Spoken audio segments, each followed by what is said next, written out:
दिसंबर की आज 30 तारीख है। 5 दिन पहले हमारे ईसाई मजहब का एक त्यौहार था, ईसाई भाइयों का एक त्यौहार था, क्रिसमस का त्यौहार।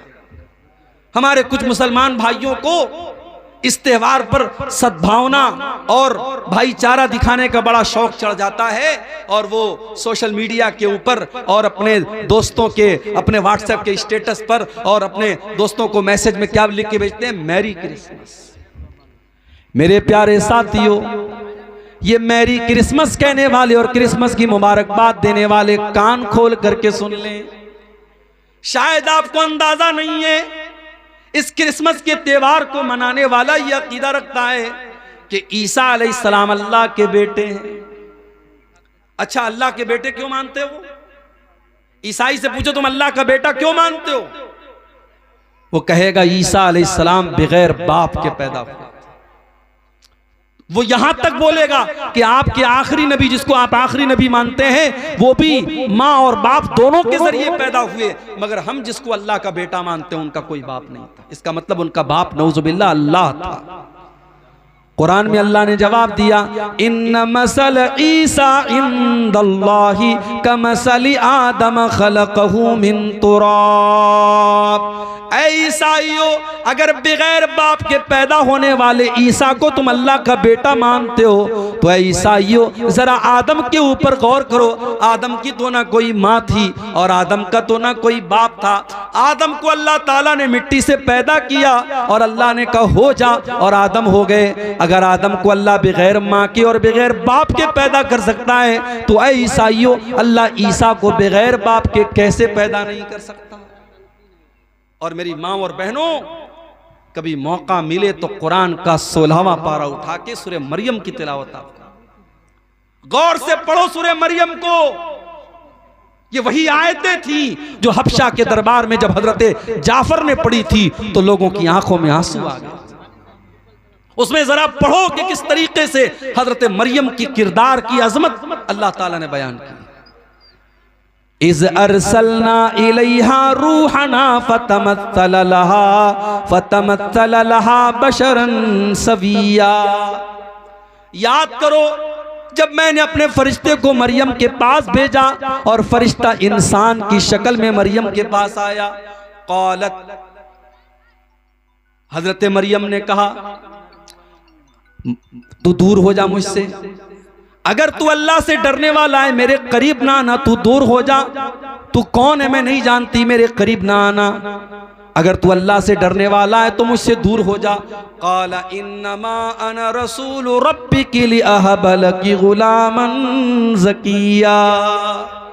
फरिश्ता बोला, ऐ मरियम तुम डरो नहीं, मैं अल्लाह का फरिश्ता हूँ और मैं तुमको खुशखबरी सुनाने आया हूँ। तुम्हारे पेट से एक बच्चा पैदा होने वाला है, ईसा पैदा होने वाले, अल्लाह का नबी पैदा होने वाला है।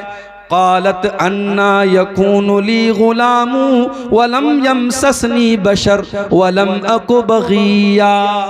हजरत मरियम ने कहा मुझे बेटा कैसे पैदा होगा, मेरा तो निकाह भी नहीं हुआ है और आज तक मुझे किसी इंसान ने टच नहीं किया है और मैं कोई बच्चलन औरत भी नहीं हूँ, मुझे बेटा कहाँ से पैदा होगा, तुम कैसी बात कर रहे हो?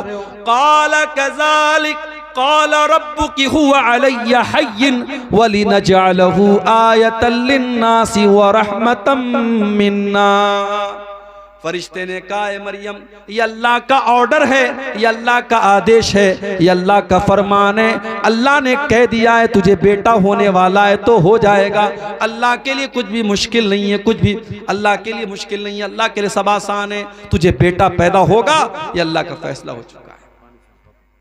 फ़हमलतहु फ़ंतबज़त बिही मकानन क़सिया। हजरत मरियम अल्लाह ताला के हुक्म से प्रेग्नेंट हो गई, गर्भवती हो गई। उनके पेट में ईसा अलैहिस्सलाम पलने लगे। जब उनको एहसास हुआ कि मैं पेट से हो गई तो वो बैतुल मुक़द्दस से कुछ दूरी पर जाकर के रहने लगी, कुछ दूरी पर जाकर के वो गुजर बसर करने लगी। फ़अजाअहल मख़ादु इला जिज़इन नख़ला। बच्चे की पैदाइश का टाइम करीब आया, लेबर पेन का टाइम, जो दर्द ज़े जिसको बोलते हैं, बच्चे की पैदाइश का टाइम करीब आया। हजरत मरियम एक खजूर के पेड़ के पास जाकर के सहारा लेती हैं और सोचने लगती हैं, कल ये बच्चा पैदा होगा, लोग मेरे कैरेक्टर पर सवाल उठाएंगे, लोग मेरे किरदार पर सवाल उठाएंगे। एक इज्जतदार औरत को अपने किरदार और अपनी आबरू से बढ़कर के किसी चीज की चिंता नहीं होती। मरियम ने कहा, या लैतनी मित्तु क़ब्ल हाज़ा व कुन्तु नसियम मनसिया, ऐ काश मैं मर गई होती, ऐ काश मुझे कोई जानने वाला न होता, मैं भूली बसरी हो गई होती, मुझे कोई याद करने वाला न होता। फनादाहा मिन तहतिहा अल्ला तहज़नी क़द जअल रब्बुकी तहतकी सरिया। अल्लाह के फरिश्ते ने आवाज दी, ऐ मरियम घबराओ नहीं, बच्चा पैदा होने वाला है। ऐ मरियम तुम्हें प्यास लगेगी, जरा अपने नीचे देखो, अल्लाह ने नहर जारी कर दी है, नहर जारी कर दी, तुमको पानी की कोई कमी नहीं होगी। वहुज़्ज़ी इलैकी बिजिज़्इन नख़लति तुसाक़ितु अलैकी रुतबन जनिया। और ऐ मरियम इस पेड़ को जरा पकड़ करके हिलाओ तो पकी हुई खजूरें तुम पर गिरेंगी, खजूर खाओ और पानी पियो और अल्लाह का शुक्र अदा करो। इससे उलमा ने यह इस्तिदलाल किया है कि हजरत ईसा की पैदाइश दिसंबर के महीने में नहीं हो सकती, क्योंकि खजूर के पकने का जो टाइम होता है वो मई और जून का महीना होता है। हजरत ईसा की पैदाइश मई और जून के महीने में हुई है, दिसंबर के महीने में नहीं हुई है।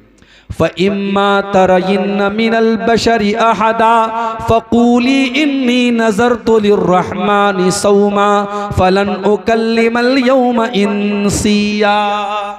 फरिश्ते ने कहा, ऐ मरियम अगर कोई इंसान तुमको नजर आ जाए तो कहना कि मैं अल्लाह के लिए मैंने नजर मानी है, इशारे से कहना कि मैं किसी से बात नहीं करूंगी, किसी से बातचीत मत करना।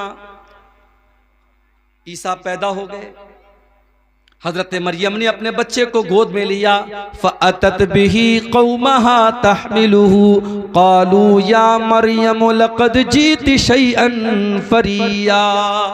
हजरत मरियम अपने दूध पीते बच्चे को अपनी गोद में लेती हैं और अपनी कौम के सामने आती हैं। कौम के लोग देखते हैं कि कुंवारी मरियम की गोद में बच्चा कहां से आ गया।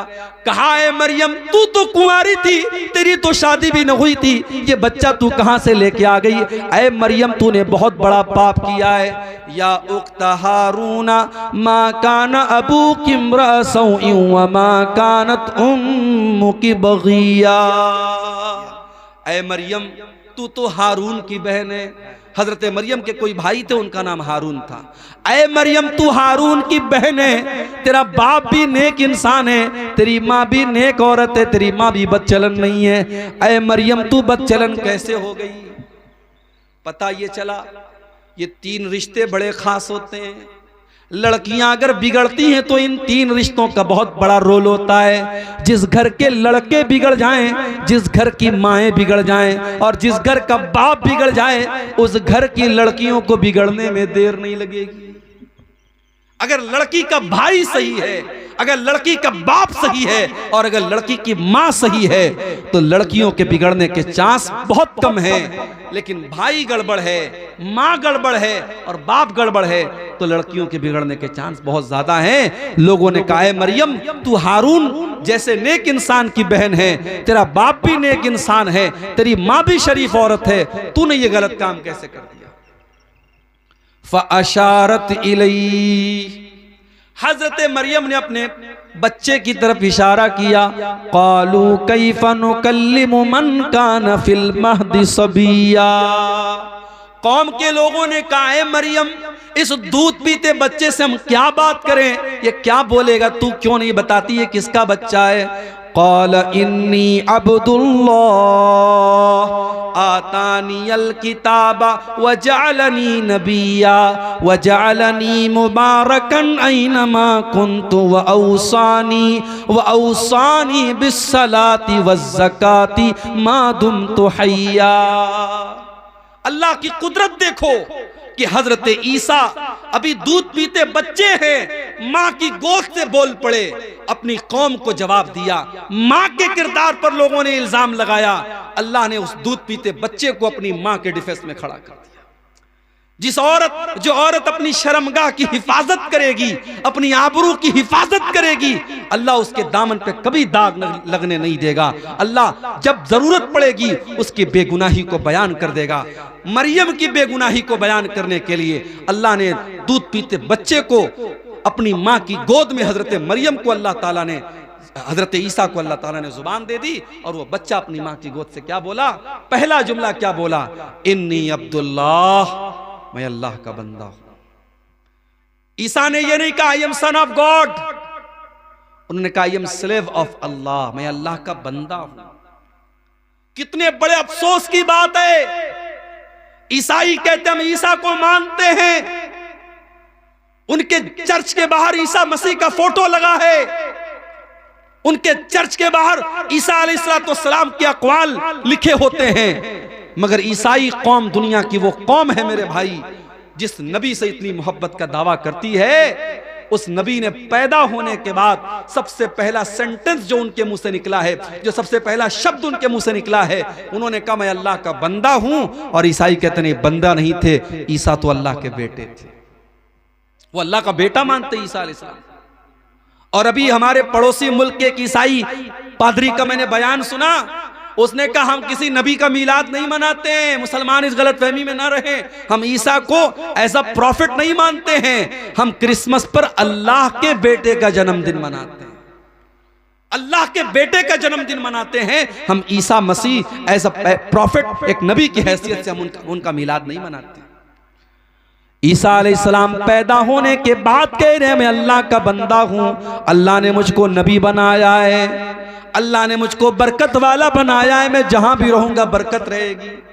और अल्लाह ने मुझको नमाज का हुक्म दिया है, मुझको ज़कात का हुक्म दिया है, जब तक मैं जिंदा रहूंगा मैं नमाज पढ़ता रहूंगा, मैं ज़कात देता रहूंगा।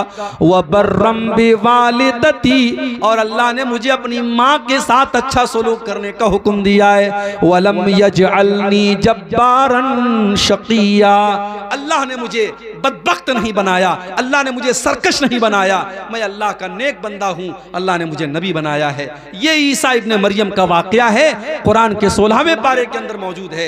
लेकिन आज ईसाई मजहब के मानने वाले जब क्रिसमस का त्यौहार मनाते हैं वो दुनिया को ये बताते हैं कि हम अल्लाह का बेटा, अल्लाह के बेटे की हम पैदाइश की खुशी मनाते हैं। और हमारा मुसलमान नौजवान और कॉलेज में पढ़ने वाली हमारी मुसलमान लड़कियां, वो अपनी सहेलियों को और अपने दोस्तों को फेसबुक के ऊपर और सोशल मीडिया पर मैरी क्रिसमस लिख के भेजती हैं, मैरी क्रिसमस लिख के भेजती हैं, क्रिसमस की मुबारकबाद देती हैं। अरे मुसलमान, तू कितना बेगैरत हो चुका है, तू कितना बेगैरत हो चुका है। जिस त्योहार पर तेरे अल्लाह को गाली दी जा रही है, इससे बढ़ के अल्लाह के लिए कोई गाली नहीं हो सकती मेरे भाई। अगर अल्लाह का बेटा किसी को करार दिया जा रहा है, ये अल्लाह को गाली दी जा रही है। और अल्लाह ताला खुद कहता है, जब आदम का बेटा कहता है कि मैंने किसी को अपना बेटा बना लिया, तो आदम का बेटा मुझे तकलीफ पहुंचाता है, इंसान मुझे तकलीफ पहुंचाता है। अल्लाह का सब्र देखो, अल्लाह का बर्दाश्त देखो। अल्लाह को गाली दी जाती है, फिर भी अल्लाह उनको खिलाता है, पिलाता है, रोजी देता है। मुसलमानों, तुम्हारे रब को गाली दी जाए, तुम्हारे रब को बुरा भला कहा जाए, और तुम क्रिसमस के त्यौहार पर मुबारकबाद दे रहे हो। अभी कलकत्ता में मैं था, परसों कलकत्ता में जब मैं दाखिल हुआ, एयरपोर्ट से निकला, मैं बाहर देखा बड़े बड़े पंडाल लगे हुए हैं, बड़े बड़े पंडाल लगे हुए हैं, और वहां के इलाके के मुसलमान लीडरों के बड़े बड़े फोटो बैनर पे लगे हैं, और क्रिसमस की मुबारकबाद दी जा रही है, और क्रिसमस के बड़े बड़े फंक्शन हो रहे हैं, और मुसलमान उन प्रोग्रामों को अरेंज कर रहा है। मैं बड़े साफ अल्फाज में, कलकत्ता में मेरी तकरीर थी, मैंने कह दिया हमें नहीं करनी ऐसी पॉलिटिक्स, हमें नहीं चाहिए ऐसे नेता, हमें नहीं चाहिए ऐसे लीडर जो पॉलिटिक्स के लिए इस्लाम का सौदा कर दें, ईमान का सौदा कर दें, तौहीद से कॉम्प्रोमाइज कर लें। हमें नहीं आना ऐसी पॉलिटिक्स में। अगर पॉलिटिक्स में आना है तो आओ, मगर अपने ईमान और अपनी तौहीद को बचा के रखो मेरे भाई। ईमान एक ऐसी दौलत है, इसकी कीमत पर दुनिया की कोई दौलत हम नहीं ले सकते, इसको कुर्बान करके दुनिया की कोई दौलत हम नहीं ले सकते। अल्लाह को गाली दी जा रही है, अल्लाह नाराज होता है जब किसी को कहा जाता है अल्लाह का बेटा है। जानते हो अल्लाह कितना नाराज होता है? वक़ालु इत्तख़ज़र रहमानु वलदा, ये कहते हैं कि रहमान ने बेटा बना लिया है। लक़द जीतुम शैअन इद्दा, अल्लाह का बेटा करार देने वालों, तुम बहुत गंदी बात अपने मुंह से निकाल रहे हो। तकादुस समावातु यतफ़त्तरन मिन्हु व तंशक़्क़ुल अर्दु व तख़िर्रुल जिबालु हद्दा, इतनी खतरनाक बात तुम अपने मुंह से निकाल रहे हो कि जमीन फट जाए, आसमान फट जाए और पहाड़ गिर जाए तो उतनी बड़ी बात नहीं है, जितनी बड़ी बात यह है अंदअउ लिर्रहमानि वलदा, अल्लाह का बेटा किसी को करार देना ये बड़ी खराब बात है, बहुत बुरी बात है। तो शिर्क सबसे बड़ा गुनाह है मेरे भाई, हमें अपने आप को और अपने बच्चों को भी शिर्क से बचाना है। मेरी माएं बहनें जो बैठी हैं वो भी सुन लें, बच्चों का अकीदा बचाना आपकी जिम्मेदारी है। बच्चे को नजर लग गई, आप टीका लगाती है, टीका क्यों लगाती हैं आप? पूछिए, आप जामिअतुल इमाम बुखारी आपके करीब में है, पूछिए वहां के शेखुल हदीस आए हैं, वहां के उलमा और वहां के टीचर्स आए हैं, उनसे पूछिए आप कि ये बच्चों को नजर का जो टीका लगाया जाता कि जायज है, ये जायज नहीं है। बच्चा बीमार हो गया, किसी ने आपसे कहा धागा पहना, तो धागा पहना दिया आपने, तावीज पहना दिया आपने, ये भी शिर्क है मेरी माओ बहन, ये भी शिर्क है। और अल्लाह के नबी की हदीस है, मन अल्लक़ तमीमतन फ़क़द अशरक, जिसने तावीज़ पहना, जिसने तावीज़ लटकाया उसने शिर्क किया। अगर अपने बच्चों को आप तावीज़ पहना रहे हैं, पढ़ते रहो, रफुल यदैन करके नमाज पढ़ते रहो, सीने पर हाथ बांधते रहो और आमीन जोर से बोलते रहो, मगर तुम अहले हदीस नहीं हो सकते, तुम सलफी नहीं हो सकते जब तक तुम्हारा अकीदा दुरुस्त नहीं है, तुम्हारी तौहीद सही नहीं। अपनी तौहीद की हिफाजत करो मेरे भाई, अपने बच्चों की तौहीद की हिफाजत करो। इब्राहीम अलैहिस्सलाम जैसा पैगंबर दुआ करता है, वजुनुबनी व बनिया अन नअबुदल असनाम, आय अल्लाह तू मुझे भी बुत परस्ती से बचाना और मेरी औलाद को भी तू शिर्क से बचाना, मेरी औलाद कहीं बुत परस्ती में न पड़ जाए, मेरी औलाद कहीं शिर्क में न पड़ जाए। अगर इब्राहीम जैसे पैगंबर को अपनी औलाद की चिंता है तो आपको भी चिंता होनी चाहिए, आपको भी फिक्र होनी चाहिए अपनी औलाद की। और आगे बढ़िए, नबी अकरम से पूछा गया सबसे बड़ा गुनाह क्या है? आपने फरमाया कि अल्लाह के बराबर किसी को करार देना। पूछा गया अय अल्लाह के नबी उसके बाद सबसे बड़ा गुनाह क्या है? आपने फरमाया अन तक़्तुल वलदक खशियत अन यतअम माक, अपनी औलाद को कत्ल कर दो इस डर से कि वो तुम्हारे साथ खाएगी। आजकल नारा लगता हम दो हमारे दो, तीसरा आ जाएगा तो खिलाएंगे कहां से? तू खिलाता है क्या? तेरी औकात है? तेरी औकात है तू खिलाएगा? नहीं। अगर ये समझते हो कि तुम अपने बच्चों को खिला रहे हो, इस गलत फहमी को दूर कर लो मेरे भाई। वला तक़्तुलू औलादकुम खशियत इमलाक, अपनी औलाद को कत्ल न करना, कभी अपनी औलाद को ये सोच करके कत्ल न करना कि हम उनको कहां से खिलाएंगे। नहनु नरज़ुकुहुम व इय्याकुम, उनको भी रोजी हम देते हैं और तुमको भी रोजी हम देते हैं। औलाद की रोजी औलाद लेके आती है मेरे भाई। कभी गौर करना, शादी के पहले आप कितना कमाते थे और शादी के बाद फिर आप कितना कमाने लगे। और जब बच्चा पैदा हुआ, अगर ईमानदारी से बात करो, बच्चा पैदा होने के बाद अल्लाह ताला और रोजी में बरकत देता है, क्योंकि बच्चा जब पैदा हुआ अपना मुकद्दर वो लेके आया। दूसरा बच्चा पैदा हुआ, अपना मुकद्दर लेके आया। बच्चे अपनी रोजी अपना मुकद्दर लेके आते हैं। ये कभी मत समझना मेरे भाइयों कि अपने बच्चों को तुम खिला रहे हो। और अगर हाँ बेटी पैदा हुई आपके घर में, मेरे घर में जब तीसरी बेटी पैदा हुई, हमारे मदरसे में एक LIC वाला आया, उसको किसी ने बता दिया मौलाना साहब की बेटी पैदा हुई है। उसने कहा मौलाना साहब बेटी पैदा हुई? मैंने कहा। वो मुझको समझाने लगा, आपकी बेटी अभी बड़ी होगी, शादी करना पड़ेगा, बहुत खर्चा आएगा, उसको पढ़ाना होगा, ये करना होगा, आप ये पॉलिसी ले लीजिए, 18 साल अभी आप धीरे धीरे पैसा जमा करेंगे, 18 साल बाद आपको इतना पैसा मिलेगा, जब आपकी बेटी जवान होगी आपके पास शादी के लिए पैसा हो जाएगा। यानी आज बेटी पैदा होती नहीं है कि लोगों के माथे पर चिंता की लकीरें आने लगती हैं, लोग प्लान बनाने लगते हैं 18 साल बाद का। वजह क्या है मेरे भाइयों? आज बेटियों को बोझ बना दिया गया है। आज बेटी अगर पैदा हो जाए तो माँ बाप का चेहरा भी उदास हो जाता है कि तो बहुत बड़ी जिम्मेदारी मेरे घर में आ गई। बेटा होता तो कमा के लाता, ये तो बेटी आ गई, अब तो इसकी शादी भी करना होगा, इसको पढ़ाना भी होगा, इसके ऊपर खर्च करना होगा और शादी के मौके पे लंबा चौड़ा जहेज भी देना पड़ेगा। मेरे भाइयों, हमने अपने रस्मों रिवाज की वजह से और अपने झूठे रस्मों रिवाज की वजह से हमने बेटियों को बोझ बना दिया है। माफ करना, बेटी बोझ नहीं है, बेटी लानत नहीं है, बेटी तो रहमत होती है, बेटी तो जन्नत का टिकट लेकर के आती है। अल्लाह के नबी फरमाते हैं, मन आला जारियतैन हत्ता तबलुगा जा यौमल क़ियामति अना व हुवा कहातैन। आपने अपनी दोनों उंगलियों से इशारा करके फरमाया कि दो बेटियों को जिसने पाला और दो बेटियों की जिसने सही तरीके से परवरिश की, वो जन्नत में अपने नबी के साथ रहेगा। वो क़यामत के दिन इस तरीके से नबी के साथ आएगा जैसे ये दोनों उंगलियां एक दूसरे के साथ आती हैं। मगर आज 2024 शुरू होने वाला है, एक दिन के बाद 2024 शुरू हो जाएगा। हमारा भारत चांद पर पहुंच चुका है, चंद्रयान हमारा भारत का चांद पर पहुंच चुका है, मगर आज भी हर साल हमारे भारत में हजारों की तादाद में बेटियां अपनी मां के पेट में मार दी जाती हैं। एबॉर्शन कराया जाता है, उन बेटियों को मां के पेट में मार दिया जाता है। 1400 साल पहले अरब के अंदर ऐसे भी कबीले थे, बेटी पैदा होती थी उसको ले जाकर के जिंदा जमीन में गाड़ देते थे। मगर आज का इंसान इतना बेरहम हो चुका है, उस बेटी को पैदा होने भी नहीं देता है, मां के पेट में उसको खत्म कर देता है। और आप जाकर के यूट्यूब पर आप देखिए, जब एबॉर्शन किया जाता है तो बड़ी बेरहमी से उस मासूम बच्ची को या बच्चे को मां के पेट में उसके टुकड़े टुकड़े किए जाते हैं, उसके बदन का कीमा कीमा कर दिया जाता है। और वो बेचारा बच्चा जो अभी प्रोसेस में था, अभी पैदा होने वाला था, अभी मां के पेट में था, उसको दवाओं के जरिए और ऑपरेशन के जरिए खत्म कर दिया जाता है। मेरे प्यारे साथियों, औलाद को कत्ल करना ये बहुत बड़ा पाप है।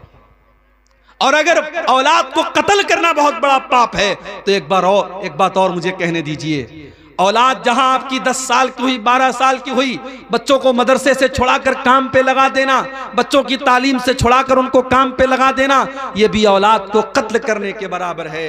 अगर आप अपने बच्चों की तालीम पर तवज्जो नहीं देते, अपने बच्चों को पढ़ाने के ऊपर तवज्जो नहीं देते, मैं कहता हूं 2 रोटी की जगह आधी रोटी खाओ, 2 टाइम के बजाय 1 टाइम खाना खाओ, मगर अपने बच्चों की तालीम से कॉम्प्रोमाइज मत करो। आपका बेटा पढ़ेगा, कल तरक्की करेगा और आपकी जिंदगी में सुकून लाएगा। और आप अगर अपने बच्चे की तालीम छुड़ा करके उसको दुनिया के काम में लगा देंगे तो कल वो आपको गाली देगा। जब जमाने के तकाजों से वो टकराएगा और उसे लगेगा काश मैं पढ़ा लिखा होता, तो अपने बाप और माँ को वो गाली देगा। मेरे भाइयों, कभी भी अपने बच्चों की तालीम अपनी माशी मुश्किलात की वजह से मत छुड़ाओ। कोशिश करो कि बच्चा हमारा तालीम जारी रखे। बच्चों की तालीम छुड़ा करके उनको काम में लगाना, ये भी औलाद को कत्ल करने के बराबर है। इस दौर में हम जानते हैं जो लड़का पढ़ा लिखा ना हो उसकी जिंदगी बड़ी परेशानी की होती है। वो कहीं कोई नौकरी नहीं कर सकता, कहीं वो कोई किसी चीज में हिस्सा नहीं ले सकता। आज अपने बच्चों की तालीम पर तवज्जो देना भी जरूरी है। और आगे बढ़िए, तीसरी चीज, अल्लाह के नबी से पूछा गया कि फिर सबसे बड़ा गुनाह क्या है? आपने फरमाया अंतोजानिया हलील तजारिक, अपने पड़ोसी की बीवी के साथ जिना करना। जिना करना तो किसी भी औरत के साथ हराम है, मगर पड़ोसी की बीवी के साथ जिना करना ये ज्यादा बड़ा गुनाह है, क्योंकि पड़ोसी के ऊपर भरोसा करता है, पड़ोसी के ऊपर विश्वास करता है। अगर पड़ोसी की बीवी के साथ और पड़ोसी की बेटी के साथ और पड़ोसी की बहन के साथ कोई गलत काम करता है तो ये उसके पड़ोस का उसने हक मारा है, उसने पड़ोसी के साथ हक तलफी की है। पड़ोसी का बड़ा हक है। मेरे भाइयों, ये जिना को तीसरा बड़ा गुनाह करार दिया गया। आज जिना भी आम हो रहा है। आपके किशनगंज के इलाके में मुसलमान लड़कियों को इस्तेमाल किया जा रहा है, उनको दूसरों के बिस्तरों तक लेके जाया जा रहा है। हमारे पास ये न्यूज तक मौजूद है कि आज मुसलमान लड़कियों को वेश्यावृत्ति में डाला जा रहा है, उनके जिस्म के साथ खेला जा रहा है। ये हालात, कितनी गरीब घरों की लड़कियां हैं, आज उनके साथ ये हालात भी किए जा रहे हैं। मेरे भाइयों, हमें इस समाज को जिना से बचाना है। मेरे भाई, लड़की गरीब घर की हो, अमीर गरीब घर की हो, लड़का अमीर घर का हो, गरीब घर का हो, निकाह के लायक हो जाए तो उसका निकाह कर देना चाहिए, शादी कर देनी चाहिए। और शादी के रास्ते में जो रुकावटें, खत्म करो इनको। ये सहाबा का दौर नहीं है, ये ताबईन का दौर नहीं है, ये फितनों का दौर है। अगर आपने अपने बच्चों और बच्चियों की सही टाइम पर शादी नहीं की तो फितने पैदा होंगे। और अल्लाह के नबी फरमा चुके हैं, आपने फरमाया इज़ा खतब इलैकुम मिम्मन तरज़ौन दीनहु व खुल्क़हु फज़व्विजू। तुम्हारे लड़के के लिए, तुम्हारी लड़की के लिए जब अच्छा रिश्ता आ जाए, दीनदार घर का रिश्ता आ जाए, तो अपनी लड़कियों की शादी कर दिया करो। इल्ला तफ़अलू, अगर तुम ऐसा नहीं करोगे, तकुन फितनतुन फिल अर्ज़, तो जमीन के अंदर फितना फैल जाएगा, व फसादुन अरीज़, और बहुत बड़ा फसाद फैल जाएगा। ये इंस्टाग्राम का दौर है। आज आपकी लड़की किससे बात कर रही है, आप कितनी नजर रखेंगे? आज बहुत मुश्किल अपनी लड़कियों के ऊपर वॉच करना और नजर रखना। आज आपके लड़के किससे किससे चैटिंग कर रहे हैं, आज आप नजर नहीं रख पाएंगे। उनको इन फितनों से बचाना है, वो शादी के काबिल हो जाएं, जल्दी से उनकी शादी कर दो मेरे भाई। इस दौर के बहुत बड़े फितनों में से शर्मगाह का फितना है।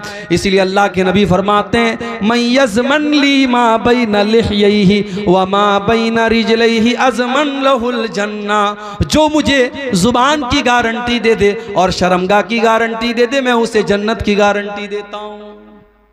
तो जिना से बचाना है अपने आप को। और औरत को जो पर्दे का हुक्म दिया गया और महरम गैर महरम का जो फर्क बयान किया गया और मर्द को जो हुक्म दिया गया वो अपनी निगाहों को नीची करके रखे, ये सारी चीजें इसीलिए हैं ताकि समाज से ज़नाकारी और बदकारी को रोका जाए।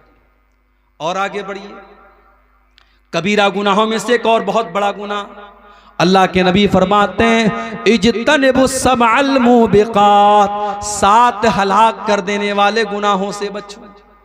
7 हलाक कर देने वाले गुनाहों से बचो। नंबर 1 अल इशराक अश्शिरकु बिल्लाह, अल्लाह के साथ शिर्क करना। नंबर 2 वस्सिहर, जादू करना। जादू करना, किसी के ऊपर जादू करना, आज ये भी हो रहा है। भाई भाई में दुश्मनी है, भाई भाई के ऊपर जादू करवा रहा है। सास बहू में झगड़ा हो गया, सास अपनी बहू के ऊपर, अपने बेटे के ऊपर जादू करवा रही है कि ताकि बहू और बेटे में ताल्लुक खराब हो जाए। ये हालात है मेरे भाई।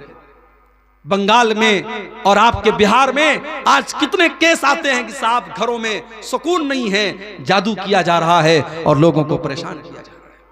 जादू करना भी हराम है, जादू करवाना भी हराम है, और जादूगर की बात की तस्दीक करना भी हराम है। अल्लाह के नबी फरमाते हैं, मन अता अर्राफन फसअलहु फसद्दक़हु बिमा यक़ूलु। जो इंसान किसी अर्राफ के पास जाता है, किसी पामिस्ट के पास जाता है, किसी ज्योतिषी के पास जाता है, किसी भविष्य बताने वाले के पास जाता है और उसकी बात की तस्दीक करता है, ला तुक़बलु लहू सलातु अर्बईन यौमन, उसकी 40 दिन तक की नमाज कबूल नहीं होगी। 40 दिन तक की नमाज कबूल नहीं होगी अगर किसी भविष्य बताने वाले की बात आपने मान लिया। और एक हदीस में अल्लाह के नबी ने फरमाया, फ़क़द कफ़र बिमा उन्ज़िला अला मुहम्मद, जिसने जादूगर की और ज्योतिषी की और नुजूमी की बात मान ली, उसने मोहम्मद की शरीयत का इनकार किया, उसने अल्लाह के दीन का इनकार किया। इसलिए जादू करना और कराना भी हराम। उसके बाद अल्लाह के नबी फरमाते हैं, व क़त्लुन नफ्सिल्लती हर्रमल्लाहु इल्ला बिलहक़्क़ि, किसी निर्दोष की हत्या करना, किसी बेगुनाह का खून बहाना, यह भी इस्लाम के अंदर हराम है, कबीरा गुनाह है।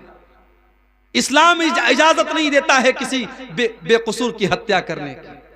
और अगर कोई किसी की हत्या कर दे तो इस्लामी कानून में सजा यह है, हत्यारे को भी कत्ल किया जाएगा। अगर किसी ने किसी की जान ले ली तो कातिल को भी कत्ल कर दिया जाएगा। हाँ, जिसकी हत्या हुई है, जिसका मर्डर हुआ है, अगर उसके घर वाले माफ कर दें अलग बात है। अगर माफ कर दें और दियत ले लें, जो एक बड़ा अमाउंट होता है, लाखों में अमाउंट होता है, वो अमाउंट लेकर के वो माफ कर दें अलग बात है, वरना कातिल की भी गर्दन मारी जाएगी, कातिल को भी कत्ल किया जाएगा।